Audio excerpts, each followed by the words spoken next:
حضرت سیدنا حمزہ نے نیزہ لگنے کے بعد اپنے قاتل کو دیکھ لیا اور اس کی طرف تیزی سے بڑھنے لگے، لیکن ہمت نہ رہی۔ آپ گرنے کے بعد دوبارہ اٹھے، اپنے جسم سے نیزہ نکالنے کی کوشش کی پر نہ نکال سکے، اور پھر دوبارہ قاتل کی طرف بڑھے، لیکن تھوڑی ہی دور جا کر گر پڑے اور روح مبارک پرواز کر گئی۔ یہ 17 شوال 3 ہجری کا دن تھا کہ جب رسول اللہ صلی اللہ علیہ وآلہ وسلم کے شیر چچا کے شہید ہوتے ہی کفار نے جنگ احد میں تازیانے بجانا شروع کر دیے۔ ہندہ بن عتبہ زوجہ ابو سفیان آپ کے جسد مبارک کے پاس آئی اور آپ کے جسم کی بے حرمتی کی، جسے مسئلہ کرنا کہا جاتا ہے۔ آپ کے ناک اور کان کاٹ کر ہندہ نے اپنے گلے میں ہار بنا کر ڈال لیا اور آپ کا پیٹ چاک کر کے جگر اور کلیجہ نکال لیا۔ جگر کو ہندہ نے چبانا شروع کیا اور خوشی سے جھومتے ہوئے یہ اشعار پڑھنے لگی: ہم نے تم سے یوم بدر کا بدلہ لے لیا ہے، اور ایک جنگ کے بعد دوسری جنگ کے شعلے تو بھڑکتے ہی ہیں۔ مجھے اپنے باپ عتبہ کے قتل پر اور اپنے بھائی ولید اور چچا شیبہ اور بیٹے بکر اللہ کی جدائی پر صبر اور چین نہیں آتا تھا۔ آج میرا دل مطمئن ہو گیا ہے اور میں نے اپنی مانی ہوئی نظر پوری کر لی ہے۔ اے وحشی، تو نے میرے سینے کا غم دور کر دیا ہے اور میرے دکھوں کا مداوا مہیا کر دیا ہے۔ وحشی کے احسان کا شکر ساری عمر کے لیے میرے اوپر واجب ہو گیا ہے، جو میں ہمیشہ ادا کرتی رہوں گی، یہاں تک کہ میری ہڈیاں قبر میں گل سڑ جائیں۔ ناظرین گرامی، بغض، کینہ اور حسد سے بری یہ ایک بدترین مثال تھی جو آج سے پہلے کبھی عربوں کی جنگوں میں نہ دیکھی گئی تھی۔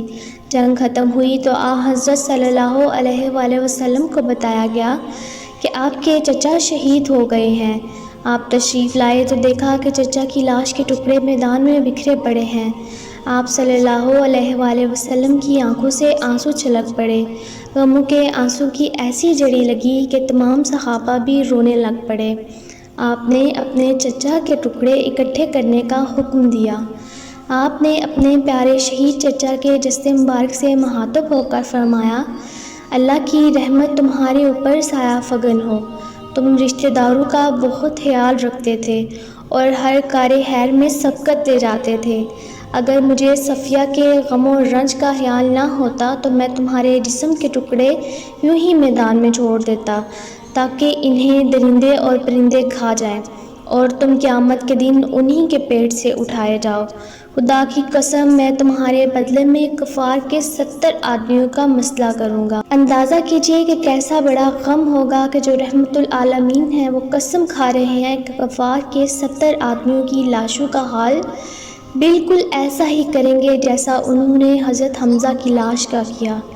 نبی کریم صلی اللہ علیہ وآلہ وسلم کے اس ارادے پر اللہ پاک نے وحی نازل فرمائی: اور اگر تم سزا دو تو ویسی ہی سزا دو جیسی تمہیں اذیت پہنچائی گئی، اور اگر تم صبر کرو تو بلا شبہ صبر کرنے والوں کے لیے صبر ہی اچھا ہے، اور تم صبر کرو اور تمہارا صبر کرنا خاص اللہ ہی کی توفیق ہے۔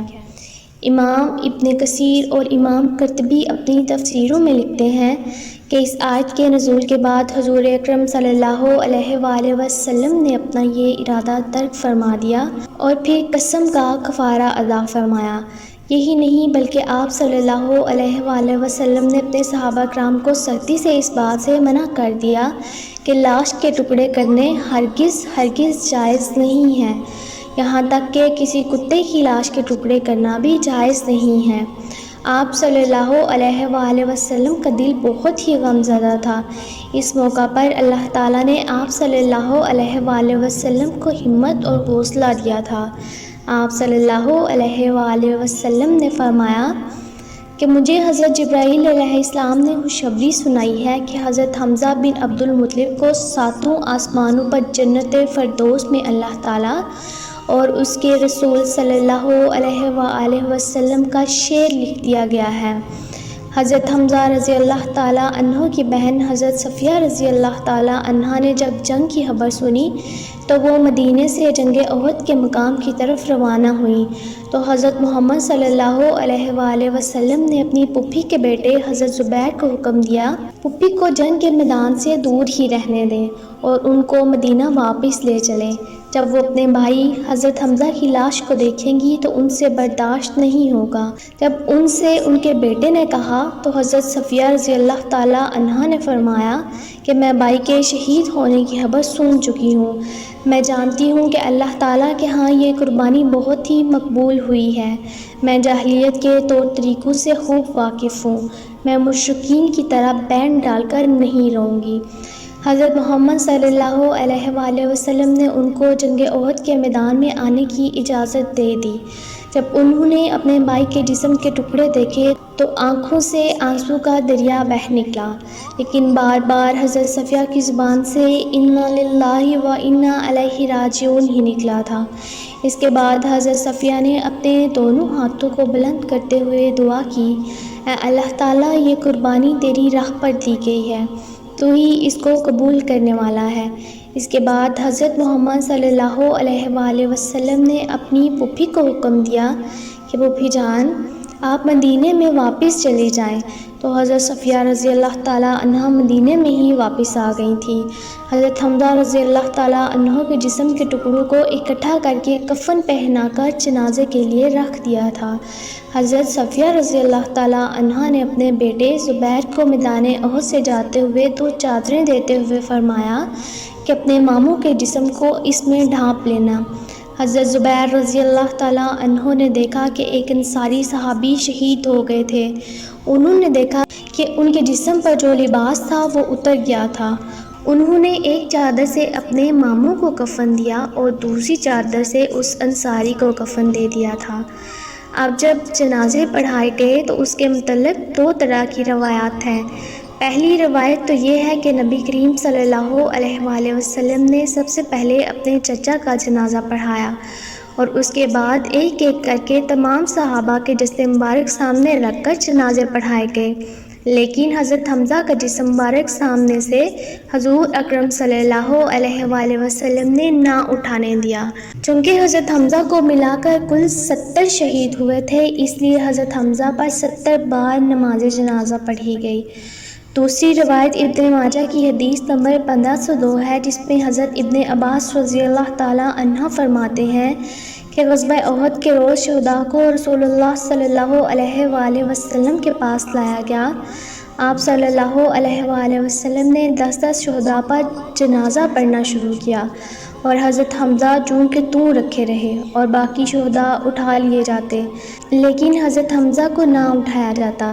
اس کے علاوہ ابو داؤد میں بھی اسی سے ملتی جلتی روایت کچھ اس طرح سے ہے۔ حضرت ابو مالک غفاری سے روایت ہے، فرماتے ہیں کہ غزوہ احد کے دن رسول اللہ صلی اللہ علیہ وآلہ وسلم نے حکم دیا کہ حضرت حمزہ کی میت لائی جائے۔ چنانچہ ان کی میت لائی گئی اور ساتھ 9 شہید اور بھی لائے گئے۔ رسول اللہ صلی اللہ علیہ وآلہ وسلم نے ان سب کی نماز جنازہ پڑھی۔ ان شہداء کی میتوں کو اٹھا لیا گیا، جبکہ حضرت حمزہ کی میت وہیں رکھی رہی۔ پھر 9 مزید شہداء کو لایا گیا اور سامنے رکھا گیا۔ یوں رسول اللہ صلی اللہ علیہ وآلہ وسلم نے ان 70 شہداء کی نماز جنازہ 7 بار پڑھی، یعنی ایک مرتبہ 10 شہداء کی نماز جنازہ پڑھی تو کل نماز جنازہ 7 بار ہوئی۔ حضرت حمزہ کی میت پر ہر بار نماز جنازہ پڑھی گئی۔ ناظرین گرامی، امام ابن حجر عسقلانی، ناصر الدین البانی اور ابن کثیر نے اپنی تفسیروں میں لکھا ہے کہ رسول اللہ صلی اللہ علیہ وآلہ وسلم کے سامنے در حقیقت ایک ایک کر کے جنازے لائے جا رہے تھے اور آپ صلی اللہ علیہ وآلہ وسلم ان پر نماز جنازہ پڑھتے جاتے تھے، اس حال میں کہ حضرت حمزہ رضی اللہ تعالیٰ عنہ کا جنازہ آپ صلی اللہ علیہ وآلہ وسلم کے سامنے ہی رکھا تھا۔ یہ حضرت حمزہ شیر خدا کا اعزاز و اکرام ہی تھا کہ ان کے حصے میں ایک منفرد خصوصیت آئی۔ اس سے پہلے اور نہ بعد میں کبھی نبی کریم صلی اللہ علیہ وآلہ وسلم نے ایک ہی جگہ کسی بھی شخص کا 2 بار بھی جنازہ نہ پڑھایا۔ ناظرین گرامی، صحابہ کو اجتماعی قبروں میں دفن کیا گیا۔ حضرت حمزہ کو ان کے بھانجے عبداللہ بن حجش کے ساتھ ایک قبر میں دفن کیا گیا۔ بعض روایات میں آتا ہے کہ حضرت مصعب بن عمیر بھی ان کے ساتھ ہی دفن تھے۔